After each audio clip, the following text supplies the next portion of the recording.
Thanks for tuning in. This is the Learn with John Eick podcast, and today is day 111 on my 180-day drive to school.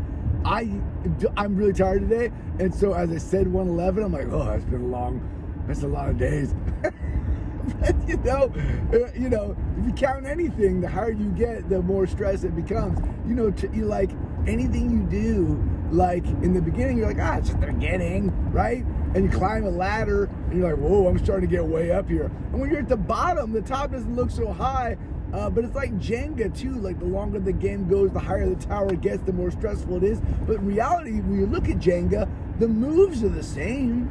It's the same game. Pulling a block, 26 moves into Jenga versus pulling the first block, it's just, I guess, there's more likelihood of failure at that point, and so there's more stress. I guess that's what it is. I don't know, that's not what I want to talk about today. I'm heading over to the high school, and I'm 111 days into the school year, and as is part of my job, I get to make announcements. Not morning announcements. Oh, that is my fun. I used to love doing that. When I was a school principal, we did the morning announcements. Everyone, good morning, Nighthawks. That's what I used to say when I was a high school principal. It was great. Every day I got to do that and jam and do a morning announcement. No, I get to make big announcements, when good things happen at our school. I also get to make like programmatic announcements. Hey, we're assembling a committee to adopt a new, whatever, right? Like I get to make big announcements, which is cool, but it comes with a lot of stress, because no matter what you're announcing, if you're announcing it, it's inevitably change. You're right. Even like to today, I can say this right now because I'm recording it on a Wednesday, and by next Wednesday, when you hear this, it will have already been announced. But like I get to announce today, like a big pay raise that was approved by the board of directors at the board meeting, and that's so I get it. You're like, yeah, John, sucks to be you. Like you get to announce a big pay raise. No, I love announcing good news, and I got a bunch of good news to announce today. But anytime you're announcing anything, you are basically announcing change. And change, even if it's good change, requires the appropriate, thought process. When you're announcing change, you have to recognize that not everybody interacts with change, the change that you're proposing, in the same way, because we all see the world through our own lenses and perspectives and, positionality within the organization and whatnot. Someone announced a big certificated, compensation increase today. If you're a classified personnel, you're like, hey, for my position, that sucks. Or maybe you're a manager and you're like a certificate of admin. You're like, well, great, teachers getting a bunch of money, but what do we do? Hey, a part of the change announcement is like one step at a time. The board operates, one position at a time. This is what these guys got. Whoever gets next gets next. But like you have to think of those things, even when you're announcing something good. Heck, even if you're announcing something good, you don't know that you're not interacting with something that somebody else gets. Well, we're getting X percent. My husband works at this other district. They just got Y percent. Okay, great. But your husband doesn't have an IA in his grade level or whatever. You got to really think about how you make these big announcements, because they all come with change, even the good stuff.